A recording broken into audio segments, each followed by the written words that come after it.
جو ہے وہ عام لوگ رہتے ہیں، اس میں گولیوں سے مسئلہ حل ہوتا بھی نہیں ہے. جو انقلاب گولی سے آتا ہے وہ دوسری گولی سے واپس چلا جاتا ہے. یہ مولانا مودودی نے بہت پہلے ہمیں سمجھا دیا تھا.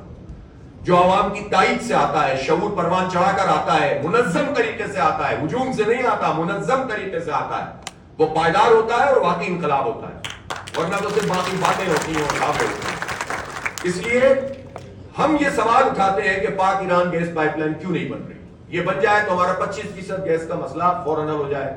پھر سوال یہ ہے کہ جو ایکسپلوریشن ہماری پینڈنگ ہے پچھلی 3-4 حکومتوں میں، اس میں نااہلی دکھائی ہے، اور اس نااہلی کے نتیجے میں ہمارا جو ہے یہ سائیکل نہیں بن سکا گیس کا. ورنہ پاکستان میں گیس کے ذخائر ختم نہیں ہوئے، ایگزسٹنگ ذخائر تو کم ہوئے، لیکن جو بلاک آئیڈینٹیفائیڈ ہے ان کو کیوں نہیں کھولا جا رہا.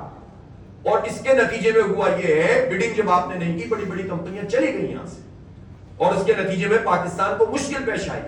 اب تھوڑا بہت سلسلہ شروع ہوا ہے، جتنی بات ہوئی ہے اس کو ہم مانتے ہیں. ہم کوئی ایسے لوگ نہیں ہیں کہ بس نہ سے ہی شروع کرنا ہے، لیکن پھر اس کو پورا ایک چین بنا کر اگر یہ کام کریں گے تو آج سے 8-10 سال کے بعد پاکستان میں یہ گیس کا کرائسس ختم ہو جائے گا.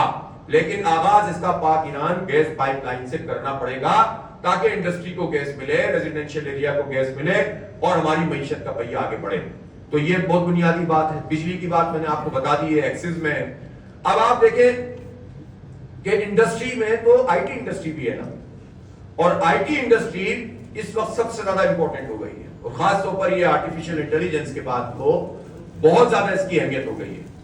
ابھی جو صدارتی الیکشن ہو رہا ہے امریکہ میں، اس میں ڈونلڈ ٹرمپ نے یہ بات کہی ہے کہ ہم اپنی بجلی کی جو پاور کی جو کیپیسٹی ہے اس کو انہینس کرنا چاہتے ہیں، ڈبل کر دیں گے، کیونکہ آنے والے 10 سال میں ہو یہ رہا ہے کہ اے آئی کی وجہ سے ہمیں زیادہ پاور کی ضرورت پڑے گی، بڑے بڑے ڈیٹا سینٹر ہمیں بنانے ہیں، اور اس کے نتیجے میں ہمیں ڈبل پاور چاہیے، اور اس کے ہمیں اقدامات کرنے ہوں گے. اور ایک طرح سے اپنے مینیفیسٹو میں یہ بات کہہ رہے ہیں. پاکستان کے پاس یہ کیپیسٹی الحمدللہ اس وقت پہلے ہی ڈبل سے زیادہ موجود ہے. اگر یہاں پر کوئی ویژنری لیڈرشپ ہو اور اس پورے ایشو کو ایڈریس کر سکتی ہو، تو یہاں نوجوان موجود ہے.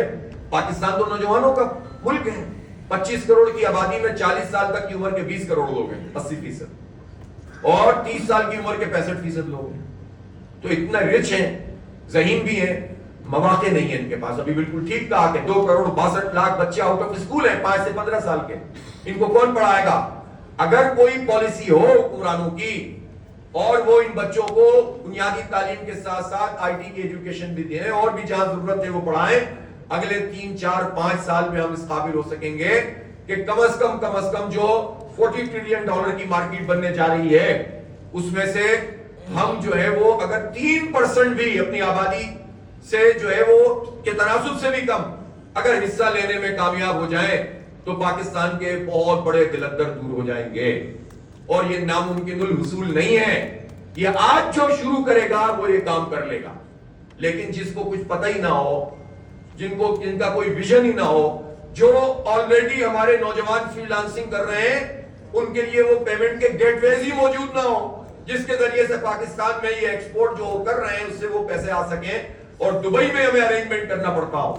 تو آپ یہ سوچ سکتے ہیں کہ یہ نااہل لوگ جو انٹرنیٹ کو ان انٹرپٹڈ ہی نہیں چھوڑ سکتے اپنے چھوٹے چھوٹے مسئلوں کی وجہ سے، وہ کیا ان چیلنجز کا مقابلہ کریں گے.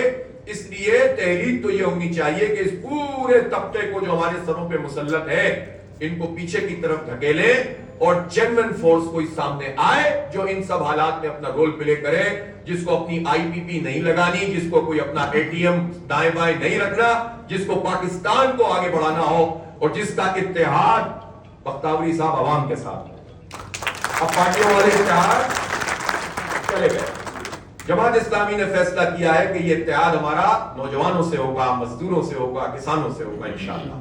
اور اللہ کا شکر ہے کہ ہم صحیح سمت میں آگے بڑھ رہے ہیں. بہت تجربے ہم نے کر لیے اور بہت دھوکے ہم نے کھا لیے، اور اس کے بعد پاکستان کو کچھ نہیں ملا.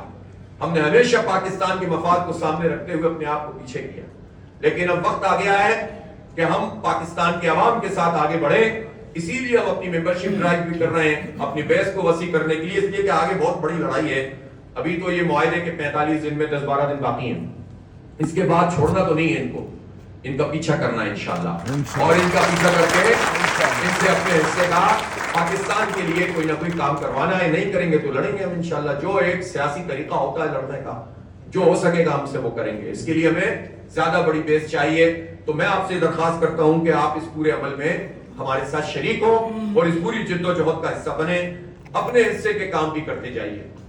میں یہ ضرور چاہتا ہوں کہ ہماری انڈسٹری کے لوگ اپنے لیے طے کر دیں کہ اگر یہ حکومت جس نے ایجوکیشن کے راستے, دیکھیں ایک بات سمجھ لیں اچھی طرح سے, بہت ساری چیزیں ایسی ہوئی ہیں ہماری سوسائٹی میں جس میں جو تھا ناخوب بتدریج وہی خوب ہوا کہ غلامی میں بدل جاتا ہے قوموں کا ضمیر.